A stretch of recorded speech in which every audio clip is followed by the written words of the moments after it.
नमस्कार, हरियाणा विशेष में आपका स्वागत है। मैं हूं आपके साथ पराग गुप्ता।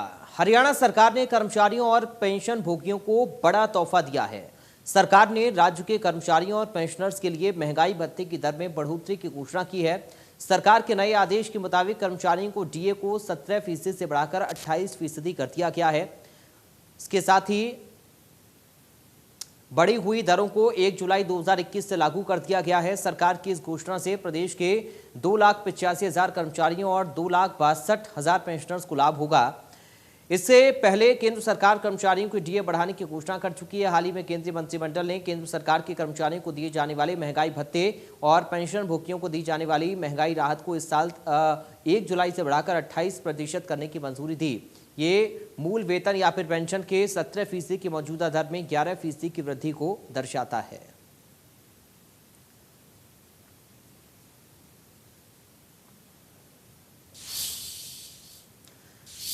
सीएम की घोषणा के बाद सिरसा के कर्मचारियों ने सरकार के इस फैसले पर खुशी जाहिर की है। कर्मचारियों का कहना है कि सरकार का सराहनीय कदम है और जो 17% से 28% महंगाई भत्ते को बढ़ाया गया है, इससे कर्मचारियों को काफी लाभ मिलेगा। तो वहीं पेंशनर को भी इसका भरपूर लाभ होगा। इसके लिए सरकार का आभार जताते हैं।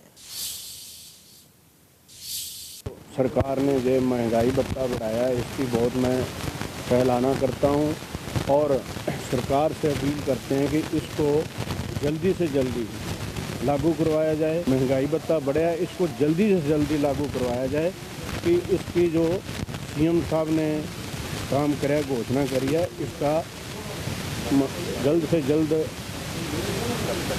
कर्मचारियों को लाभ मिले। जो आज मुख्यमंत्री जी ने महंगाई भत्ता बढ़ाया है वो कर्मचारियों के लिए सराहनीय है। 17% से 28% और पेंशनरों को भी लाभ है, इसलिए सभी कर्मचारी सारे खुश हैं। आज जो हरियाणा की खट्टर सरकार ने जो महंगाई भत्ता बढ़ाने का जो निर्णय लिया है, 17 से 28% जो 11% बढ़ाया है, उसका हमारे सिरसा डिपू के और सारे हरियाणा के कर्मचारियों का उनका बहुत बहुत धन्यवाद करते हैं। मैं आज सरकार ने जो खट्टर सरकार ने घोषणा की है कि कर्मचारियों के लिए महंगाई भत्ता जो बढ़ाया गया है, ये 17 से 28% करके सरकार ने कर्मचारियों को सभी कर्मचारियों और पेंशनरों को बहुत लाभदायक फैसला लिया है। लेकिन अगर यही फैसला सरकार ने 1.5 साल पहले 18 महीने पहले अमली जामा पहनाया होता तो कर्मचारियों को उससे बहुत फायदा होता।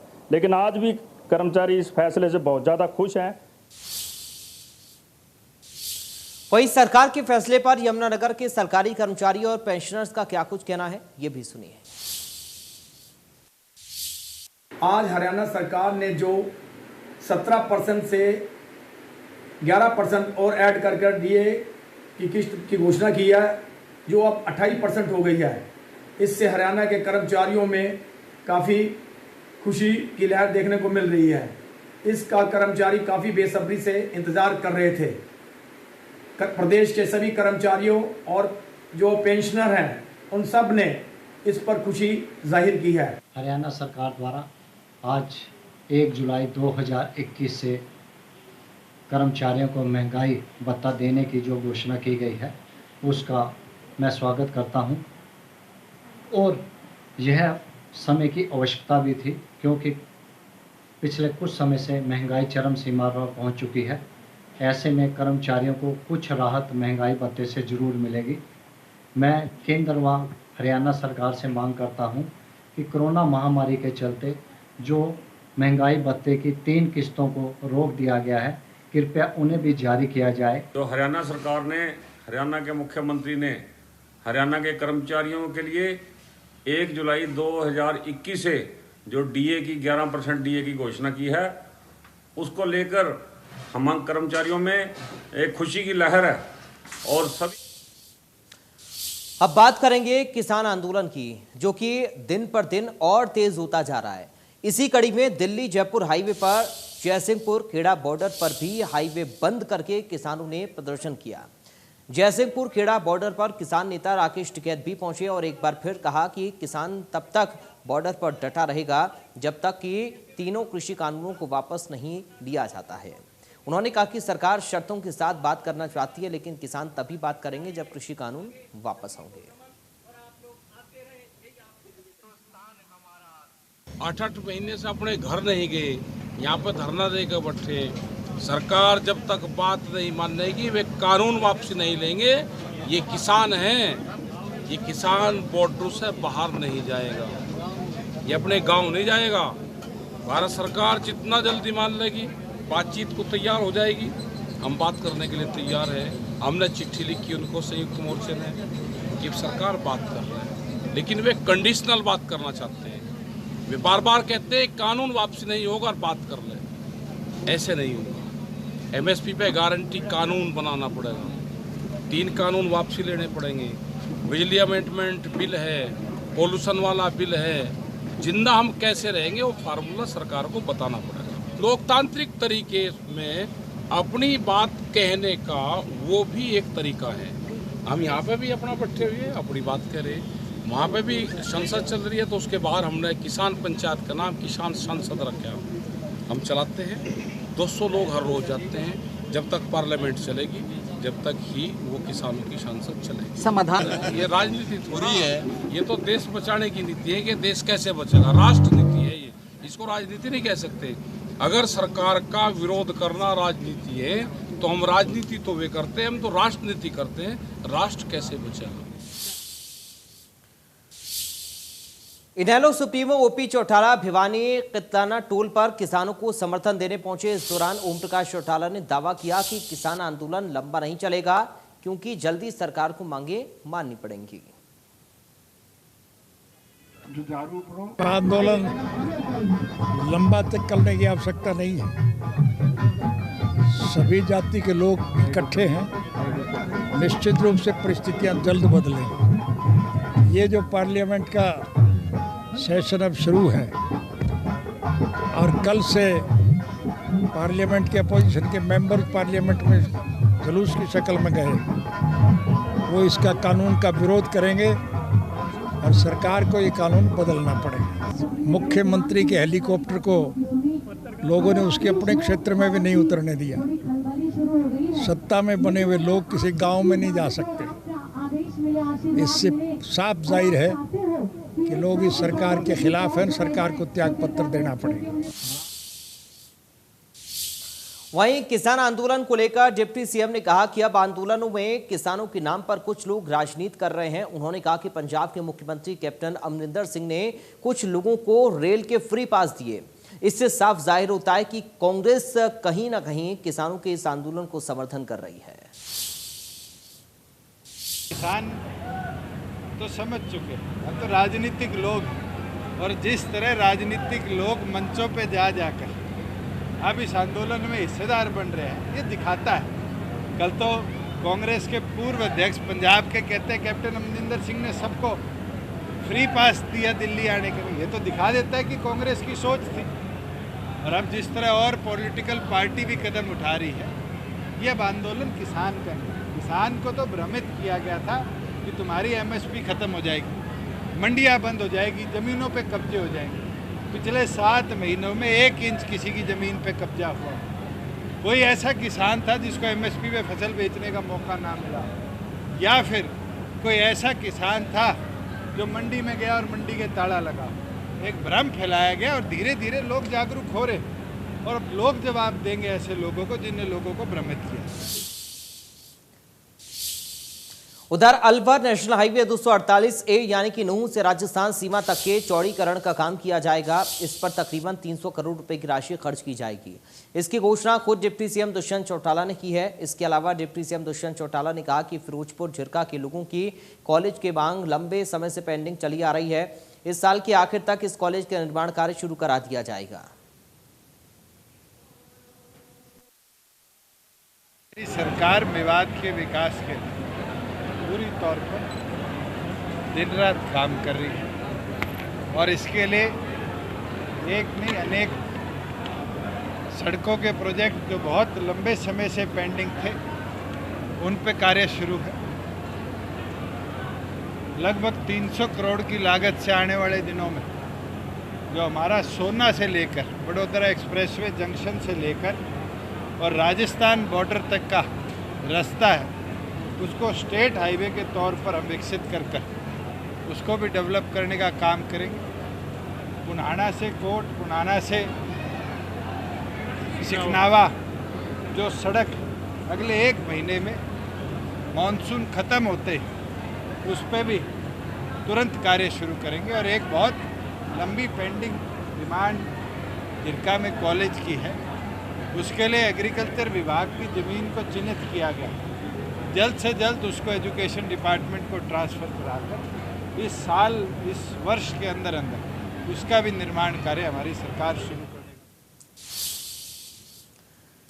उधर कैथल में महिला एवं बाल विकास राज्य मंत्री कमलेश ढांडा के निवास के बाहर आंगनवाड़ी वर्कर्स ने प्रदर्शन किया और जब आंगनवाड़ी वर्कर्स राज्य मंत्री के निवास के अंदर उनसे मिलने के लिए जा रही थी तभी उनकी पुलिस के साथ नोकझोंक हो गई। पुलिस ने उन्हें अंदर जाने से रोका। कुछ महिलाओं को नोकझोंक के दौरान हल्की चोटें भी आईं। आंगनवाड़ी वर्कर्स का ये कहना है कि उन्हें राज्य मंत्री कमलेश ढांडा से मिलना था, लेकिन पुलिस ने बीच में आकर उन्हें रोकने की कोशिश की, उनके साथ धक्का मुक्की की। आंगनवाड़ी वर्कर्स पिछले 3 दिन से लगातार अनिश्चितकालीन धरने पर बैठे हैं।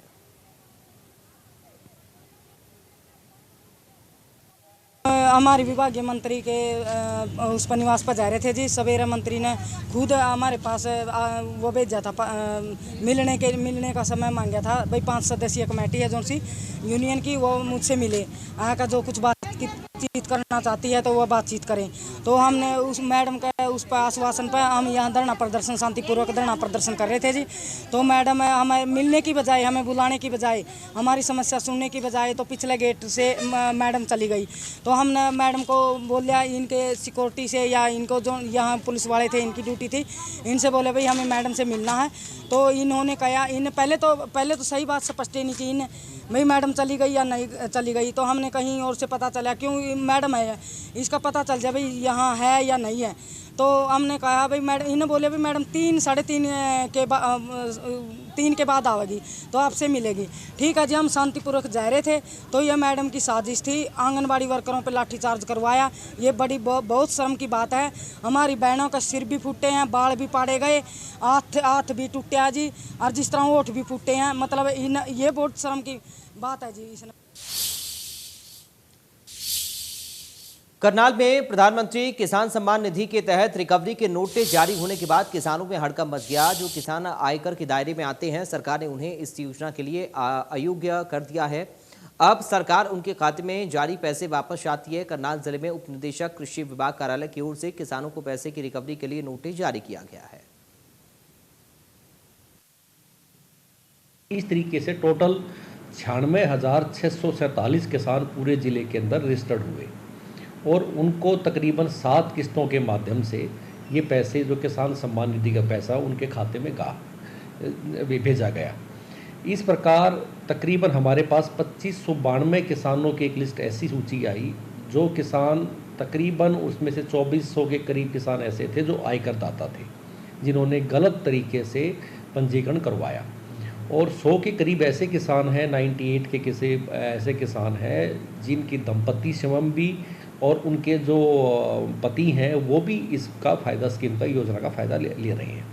इस प्रकार कहीं डबल हो रहा था और कहीं ऐसे किसानों ने फ़ायदा उठाया जिन किसानों ने आयकर दाता हैं जो इस योजना का लाभ नहीं ले सकते हैं, योजना के पात्र नहीं हैं।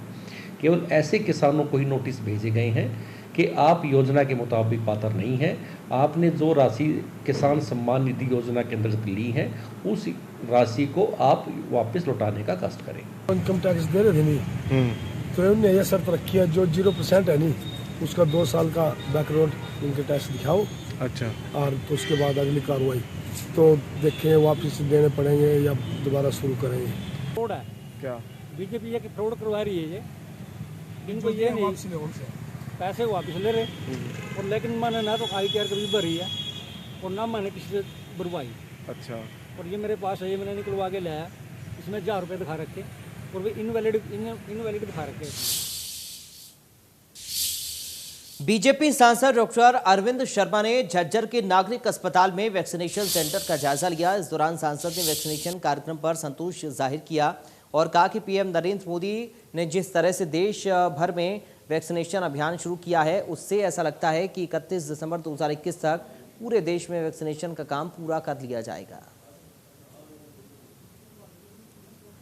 तुरंत प्रभाव से वैक्सीन बनाने के लिए सीनियर साइंटिस्टों की ड्यूटी लगाई और आपने देखा बहुत जल्दी 2021 की शुरुआत में ही वैक्सीनेशन का काम शुरू हुआ।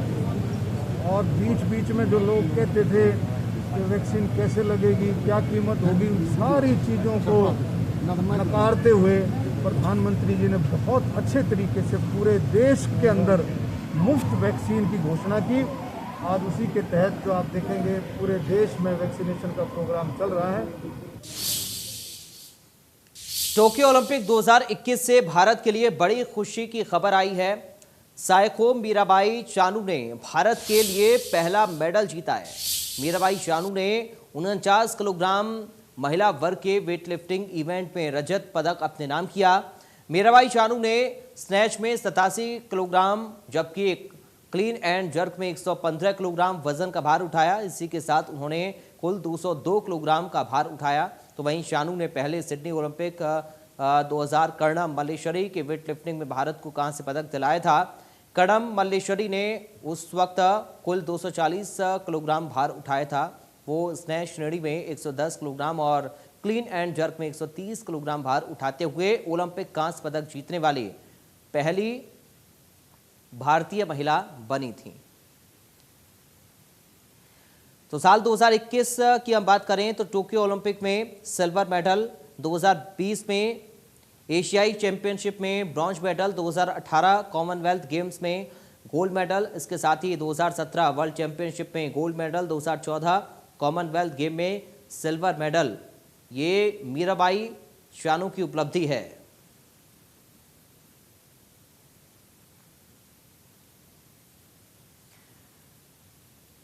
तो वेट लिफ्टिंग में सिल्वर मेडल मीराबाई चानू की ओर से जीता गया है। भारत को टोक्यो ओलंपिक में पहला मेडल दिला दिया है।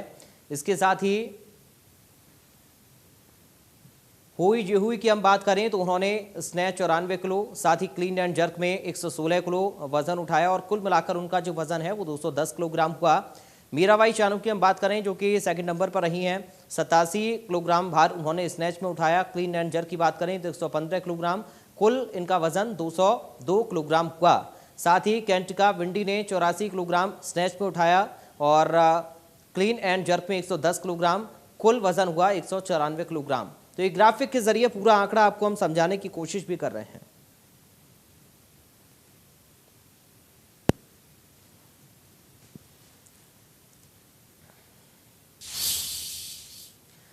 तो मीराबाई चानू के इतिहास रचने के बाद बधाइयों का तांता भी लग गया। राष्ट्रपति रामनाथ कोविंद से लेकर पीएम मोदी और सीएम मनोहर लाल ने भी ट्वीट कर उनके रजत पदक जीतने पर मीराबाई को बधाई दी है।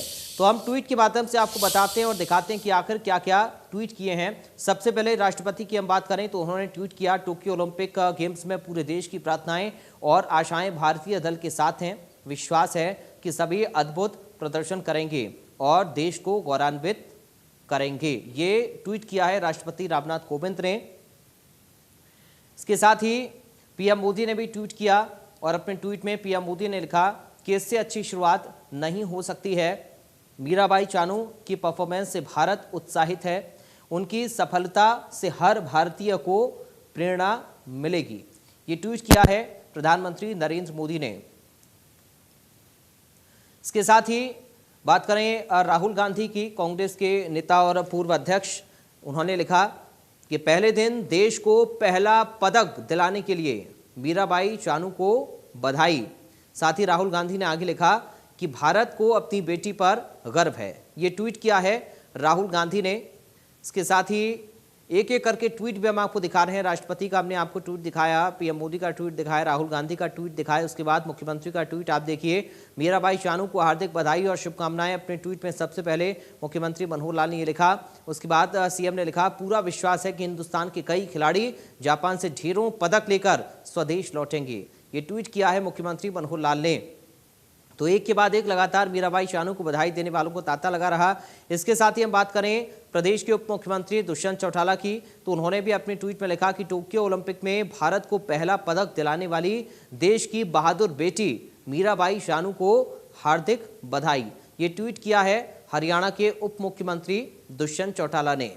तो एक के बाद एक लगातार नेताओं के ट्वीट सामने आए हैं। मीराबाई चानू को बधाई और शुभकामनाएं दी गई हैं। इसके साथ ही भूपेंद्र सिंह हुड्डा जो कि विपक्ष के नेता हैं, उन्होंने लिखा, राजीव गांधी खेल रत्न और पद्मश्री से सम्मानित खिलाड़ी मीराबाई चानू ने ओलंपिक 2021 में भारोत्तोलन के 49 किलोग्राम वर्ग में भारत को पहली जीत दिलाकर करोड़ों देशवासियों को खुशी से सराबोर कर दिया है। मीराबाई चानू को सिल्वर के साथ मिली इस शानदार जीत की बधाई ये भूपेंद्र सिंह हुड्डा की ओर से लिखा गया है, जो कि पूर्व मुख्यमंत्री और विपक्ष के नेता हैं। कुमारी सैलजा जो कि कांग्रेस की प्रदेश अध्यक्ष हैं, उन्होंने अपने ट्वीट में लिखा है कि पूरा देश आपकी उपलब्धि पर गौरवान्वित महसूस कर रहा है। ये अपने ट्वीट में कुमारी सैलजा की ओर से लिखा गया है।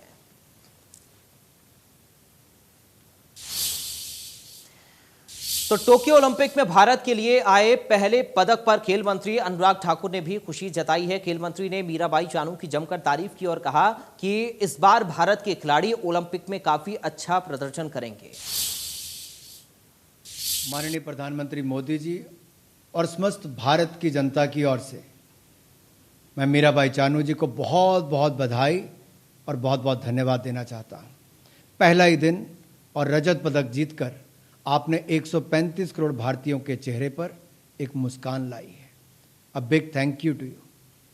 आपने न केवल देश के लिए रजत पदक जीता है, आपने देश के बाकी खिलाड़ियों को प्रेरणा देने का काम भी किया है। पहले दिन मेडल जीतकर उम्मीदों को बढ़ाया है। बाकी खिलाड़ियों को भी और बल मिलेगा और ताकत मिलेगी और मुझे पूर्ण विश्वास है इस ओलंपिक्स में, टोक्यो ओलंपिक्स में भारत के बाकी खिलाड़ी भी आपकी राह चलकर और इतिहास बनाएंगे। तो फिलहाल हरियाणा विशेष में आज के लिए इतना ही। बाकी खबरों के लिए आप देखते रहिए इंडिया न्यूज।